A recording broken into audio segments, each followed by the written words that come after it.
Assalamualaikum warahmatullahi wabarakatuh. Perkenalkan, nama saya Melani Antika Usrifan, Stambuk 130 2021 0147 dari kelas C3. Di sini saya akan mempresentasikan tugas 1 pengembangan perangkat lunak, yaitu studi kasus aplikasi Twitter.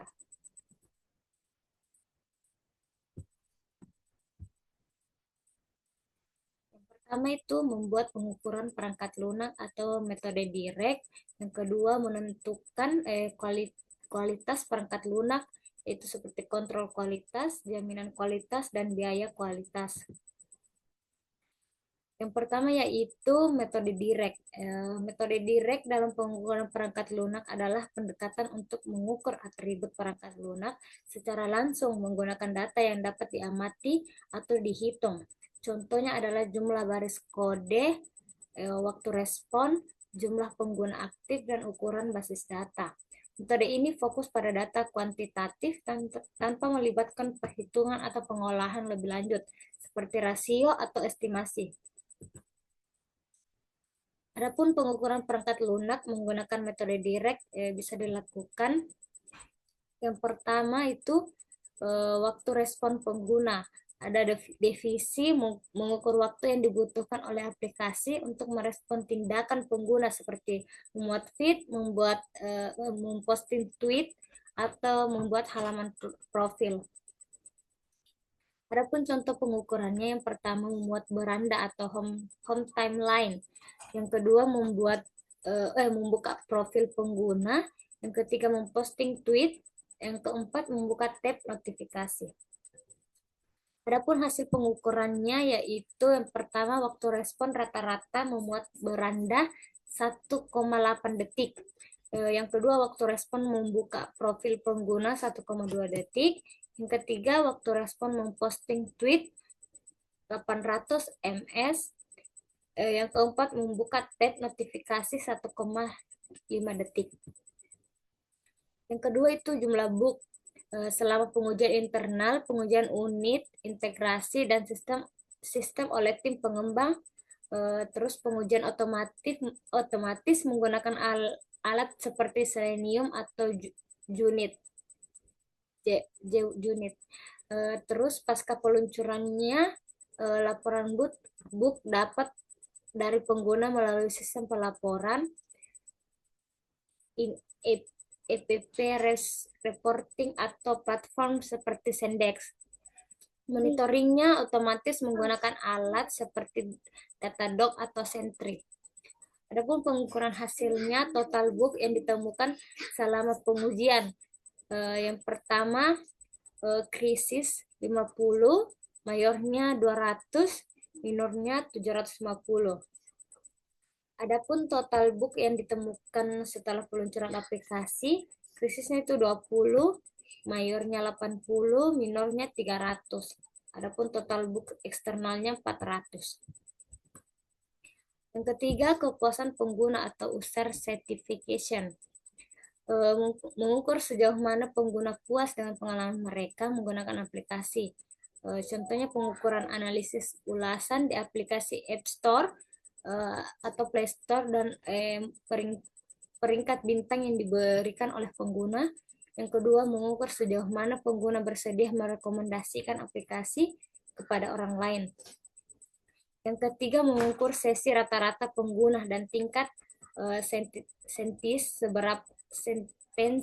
seberapa banyak pengguna kembali menggunakan aplikasi. Adapun metrik direknya yaitu rating aplikasi App Store-nya 4,4 atau 5 dari 3 juta ulasan. Ada rating aplikasi Google Play Store 4,3,5 atau 5 dari 5 juta ulasan.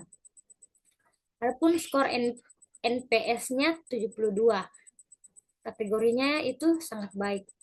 Adapun pengguna aktif harian 250 juta, pengguna aktif mingguannya itu 300 juta. Tingkat retensinya 8,3%. 8,3%. Ya, ada yang kedua, kontrol kualitas, jaminan kualitas, dan biaya kualitas. Menentukan biaya pencegahan, penilaian, dan kegagalan dalam pengembangan perangkat lunak seperti aplikasi Twitter, kita perlu membuat estimasi berdasarkan berbagai faktor, yaitu menghitung dan mendetailkan biaya berdasarkan kategori tersebut. Yang pertama yaitu kontrol kualitas atau quality control. Yang pertama definisinya proses untuk mendeteksi dan memperbaiki kesalahan dalam produk. Yang kedua implementasi di Twitter, proses bug fixing melalui laporan pengguna dan pengujian otomatis. Deteksi kesalahan API melalui log server. Adapun indikator kualitasnya yaitu tingkat kesalahan dalam API 0,04%. Yang kedua, keberhasilan pengujian otomatisnya 99,8%.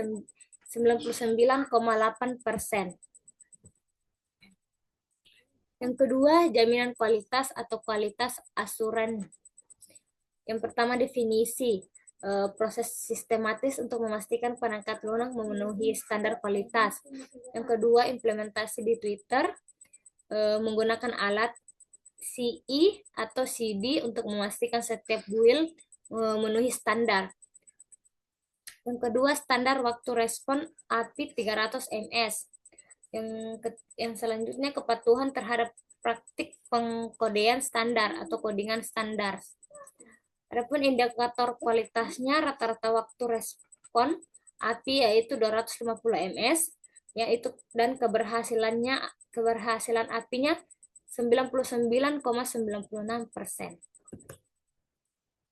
Yang ketiga, biaya kualitas. Biaya kualitasnya dapat dibagi menjadi 4 komponen. Yang pertama yaitu biaya pencegahan, investasi untuk mencegah cacatnya. Contohnya pelatihan pengembangan alat CE atau CD, pengujian otomatisnya. Adapun biaya estimasinya 10 juta per tahun. Yang kedua biaya evaluasi, biaya untuk memeriksa kualitas produknya. Contohnya audit kode, pengujian manual atau manual dan otomatis. Biaya estimasinya itu ya 5 juta per tahun. Yang ketiga biaya kegagalan internalnya. Biayanya karena cacat sebelum rilis. Contohnya yaitu waktu untuk memperbaiki bug. Biaya estimasinya 3 juta per tahun. Yang keempat itu biaya kegagalan eksternalnya, biaya akibat cacat yang ditemukan pengguna. Contohnya kerugian reputasi, kompensasi. Biaya estimasinya yaitu 2 juta per tahun. 2 juta per tahun. Adapun tabelnya di sini, tabel gambaran jelas tentang alokasi biaya dalam upaya menjaga kualitas perangkat lunak aplikasi Twitter.